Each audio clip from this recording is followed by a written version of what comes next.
Año 2000. El líder católico Juan Pablo II pide perdón por las culpas del pasado con relación a la Inquisición y los pecados cometidos por la Iglesia en sus menos de 1600 años de historia.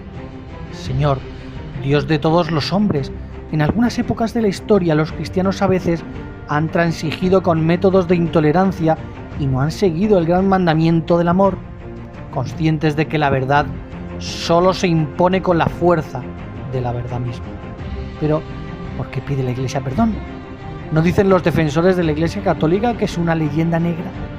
¿Vale de algo el perdón por lo sucedido en la Inquisición? Y es que desde Galileo Galilei hasta Juana de Arco, a día de hoy, se cuentan por decenas las personas destacadas de la historia que fueron perseguidas y asesinadas por la Inquisición católica, cuya lucha contra los llamados herejes dejó miles de asesinatos en el nombre del Dios católico. Aunque algunos defensores del catolicismo quieren hacernos creer que no fue para tanto, la verdad se grabó en el corazón de la historia, y sobre todo porque gran parte de lo conocido sale del seno de la propia Iglesia, ya que a día de hoy contamos con miles de documentos, pues la Iglesia católica abrió a los investigadores los archivos del Vaticano y que se conservan miles de documentos que constan los archivos que ocupan 2 salas próximas a la Basílica de San Pedro. ¿Qué historia cuentan? Nos cuentan una historia de terror, de asesinatos, de injusticia, de odio religioso, de intolerancia y sobre todo de maldad.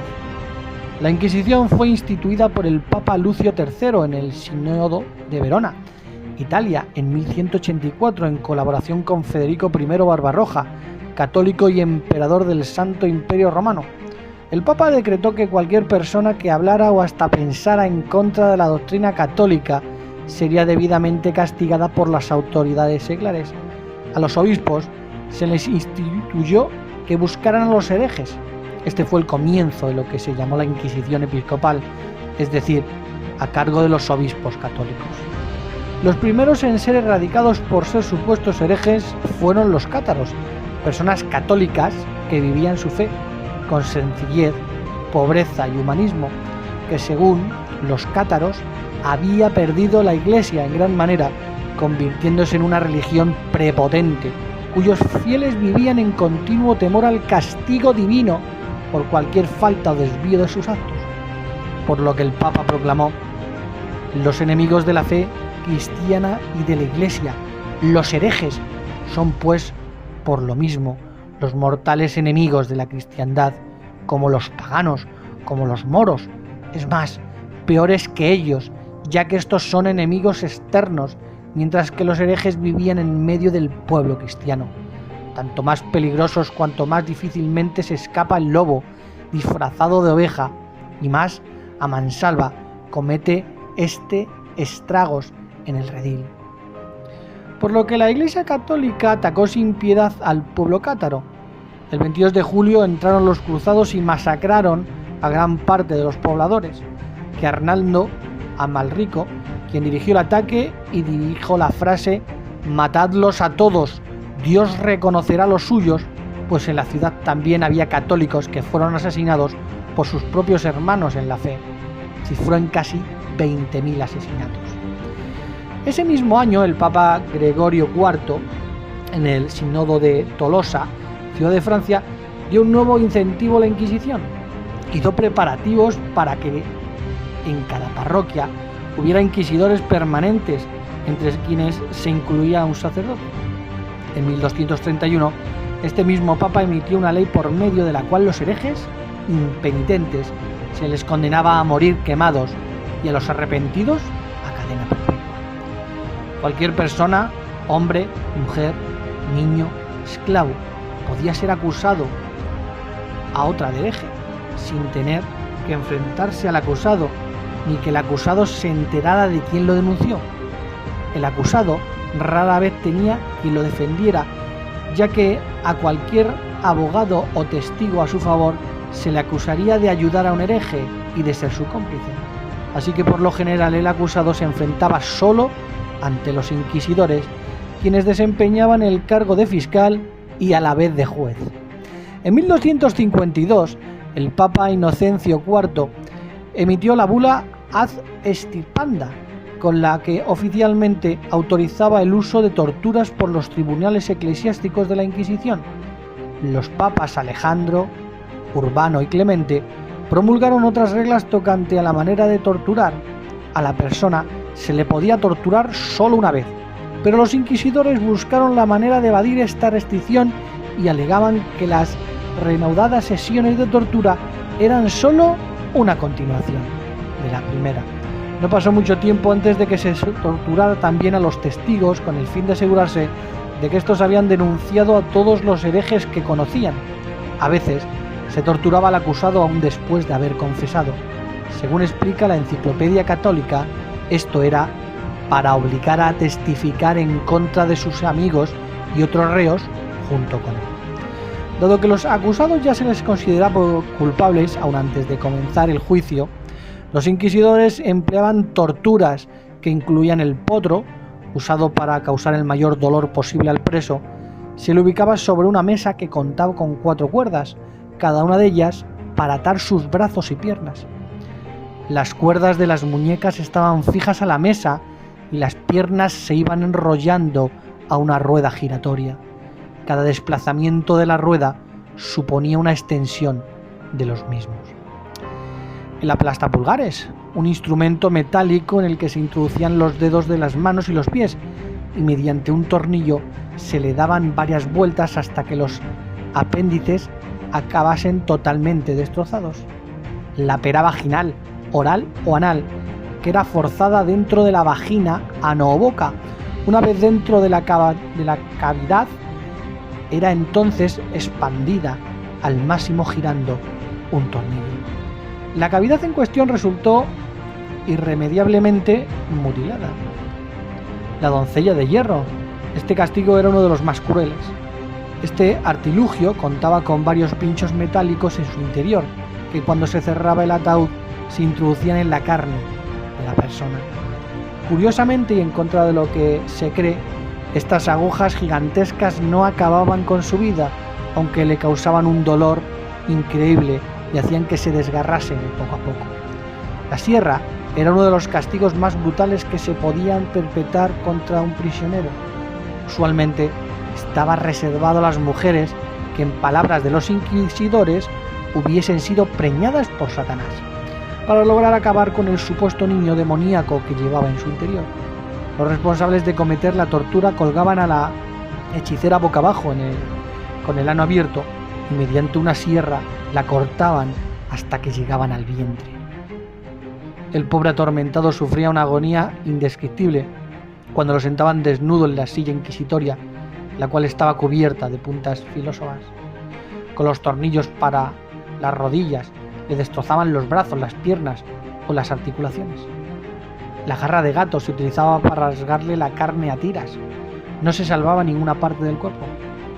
El collar de clavos hacía que el cuello, los hombros y la mandíbula de la víctima se gangrenaran, lo cual producía en poco tiempo una infección de la sangre y la muerte.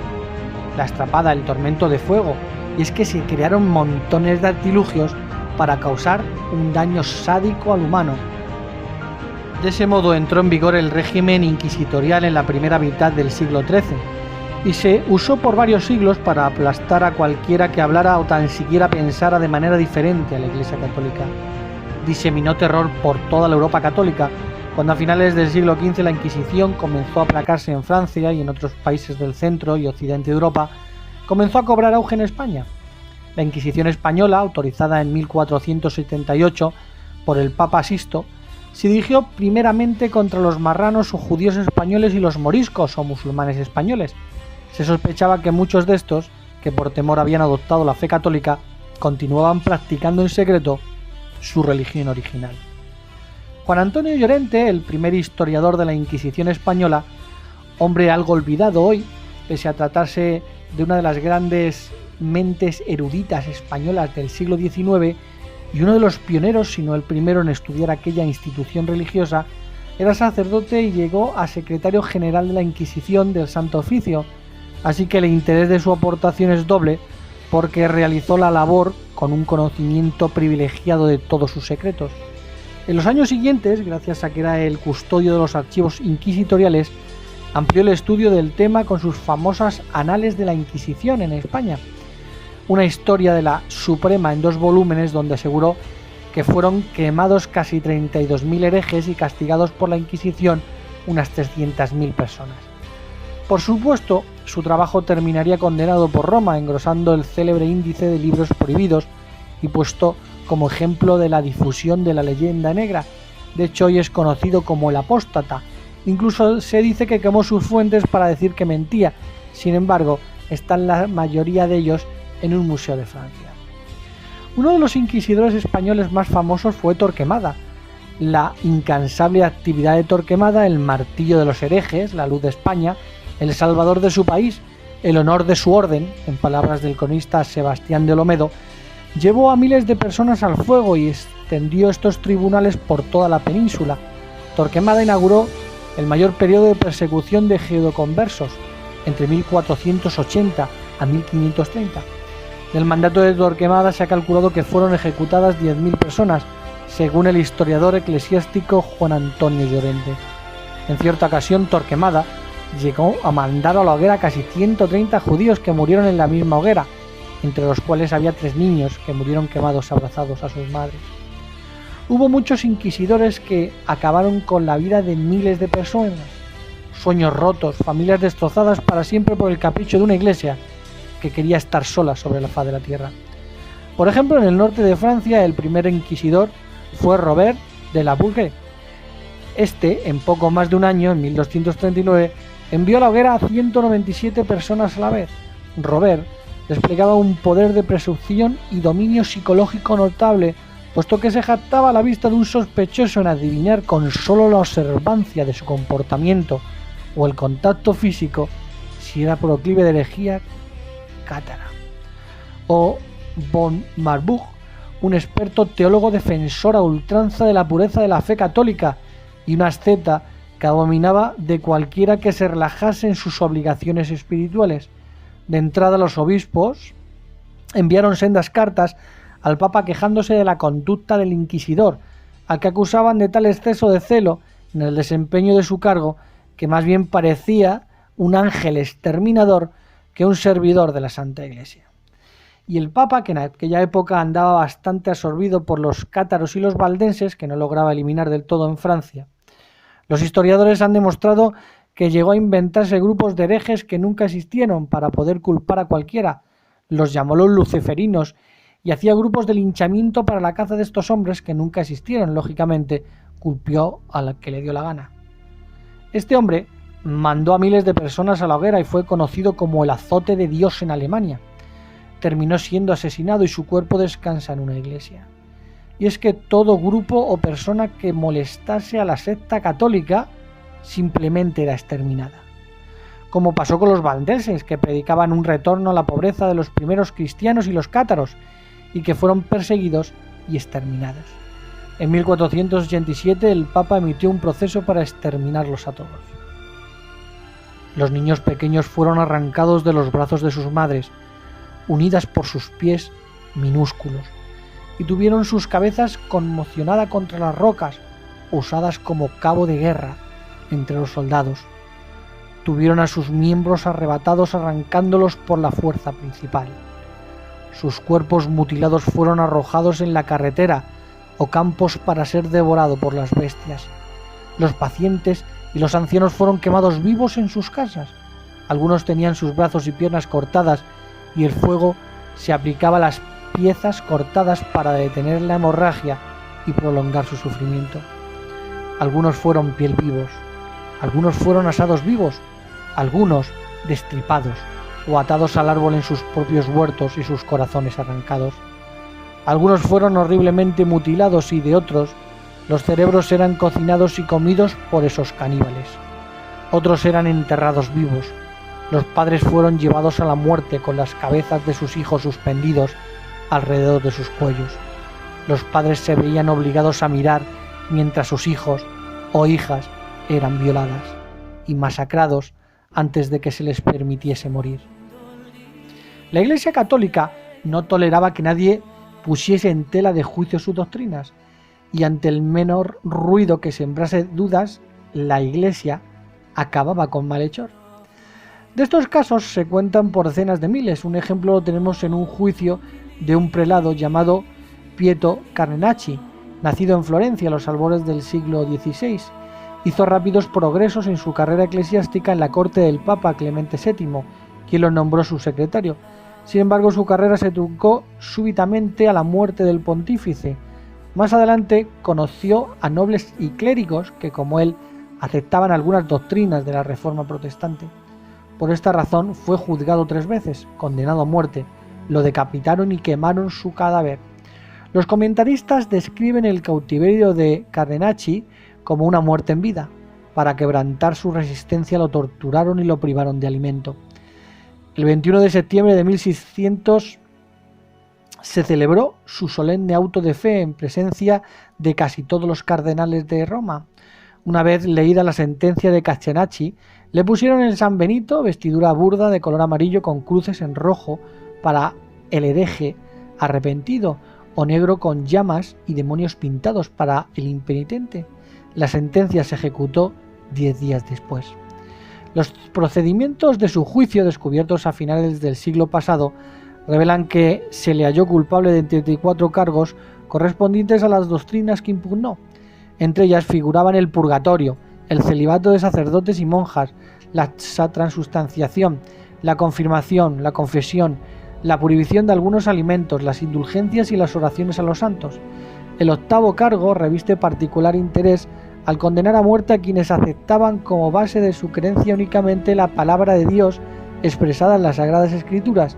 La Inquisición mostró claramente que la Iglesia Católica no consideraba la Santa Biblia como la única fuente inspirada.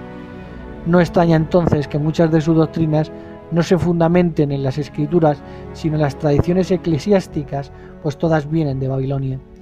O la conmovedora historia de Pomponio Algieri, nacido cerca de Nápoles en 1531, quien rechazó varias doctrinas católicas como la confesión, la confirmación, el purgatorio, la transustanciación, la intercesión de los santos y la enseñanza de que el Papa es el vicario de Cristo.